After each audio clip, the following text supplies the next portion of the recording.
शहरात करण्यात येणाऱ्या पाणी पुरवठ्याचे नवीन वेळापत्रकानुसार आता शहरातील नागरिकांना 3 दिवसाआड पाणी पुरवठा होणार आहे। या अगोदर पाणी पुरवठा काही भागात 2 दिवस आड तर काही भागात 4 ते 5 दिवस आड होत होता, तर काही भागात 8 ते 10 दिवस आड पाणी पुरवठा केला जात होता। त्यामुळे नागरिकांना बऱ्याच समस्यांना सामोरे जावे लागत होते। आता उन्हाळ्याचे दिवस व नागरिकांना होणारा त्रास लक्षात घेता मनपा प्रशासनाने यामध्ये बदल करून संपूर्ण शहराला 3 दिवसाआड पाणी पुरवठा करण्याचे ठरविले आहे। त्यामध्ये हद्दवाढ क्षेत्रातील पाणी पुरवठा वगळण्यात आला आहे। 9 मे पासून मनपा क्षेत्रातील पाणी पुरवठ्याचा वेळापत्रक जाहीर करण्यात आला आहे। यापुढील क्षेत्रातील पाणी पुरवठा 3 दिवस आड करण्यात आला आहे। त्यामध्ये श्रद्धानगर जलकुंभावरून होणारा पाणी पुरवठा बंद राहणार आहे। केशवनगर जलकुंभावरून आझाद कॉलनी, कपिल वस्तुनगर, कपिलानगर, बसेरा कॉलनी, सिद्धिविनायक कॉलनी, निवारा नगर, चैतन्य कॉलनी, माधवनगर, आसरा colony, मित्रशक्तीनगर, telecom colony, Ganesh Nagar, Saraswati Nagar क्रमांक 1 व 2 या भागात तसेच आदर्श कॉलनी जलकुंभावरून मित्रनगरचा भाग, युसुफ अली खदानचा भाग, नालंदा नगरचा भाग, बलवंत कॉलनी, वाठुरकर लेआउट, बाजोरिया नगरी, हिंगणा रोड पूर्ण भाग, आनंद नगर, जिजाऊ नगर, स्कूल ऑफ स्कॉलर शाळा, शारदा नगर, जेतवन नगर, खदान भाग, 300 मिमी वॉल्व, परदेसीपुरा, खोकेवाली चाल, सरकारी गोदाम, बेगम मंजिल,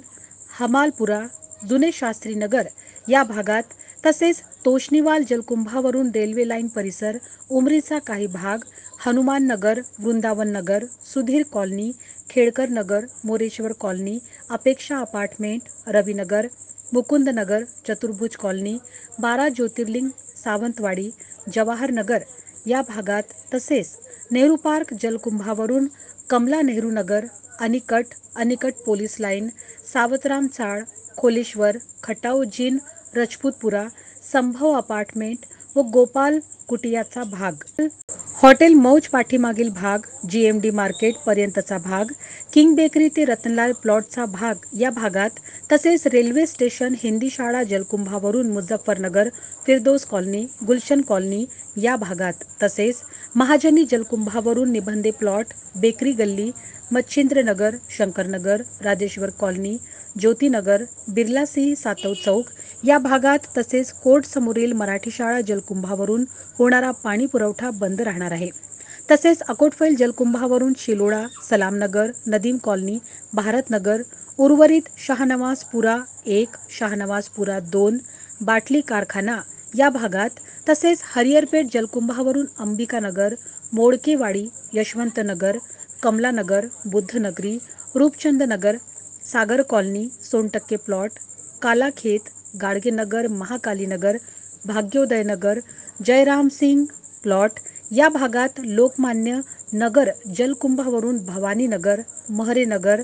अयोध्यानगर, पार्वतीनगर, गुरुदत्त नगर, कॅनॉल रोड, गायत्री नगर या भागात तसेच गंगानगर जलकुंभावरून गीतानगर, राहतनगर, पोलीस वसाहत, आकोली, स्नेहनगर या भागात तसेच जोगडेकर प्लॉट जलकुंभावरून साईनगर, फडकेनगर, सावजी स्कूल परिसर या भागात पाणी पुरवठा होणार असल्याची माहिती मनपा जलप्रदाय विभागाचे कार्यकारी अभियंता यांनी दिली आहे। तसेच दिलेल्या वेळापत्रकानुसार काही तांत्रिक अडचण निर्माण झाल्यास दिलेल्या वेळापत्रकामध्ये बदल होण्याची शक्यता आहे।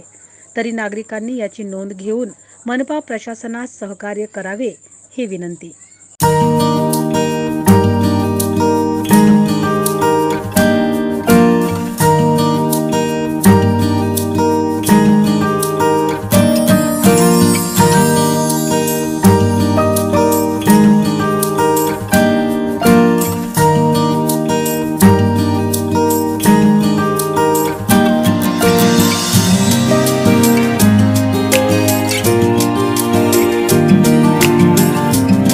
सत्यलढाच्या महत्त्वपूर्ण घडामोडी पाहण्यासाठी आपले Satyaladha YouTube news channel subscribe करा, बेल आयकॉनला क्लिक करा आणि रहा सदैव अपडेट। जाहिराती व बातम्यांकरिता संपर्क संपादक सतीश देशमुख 997032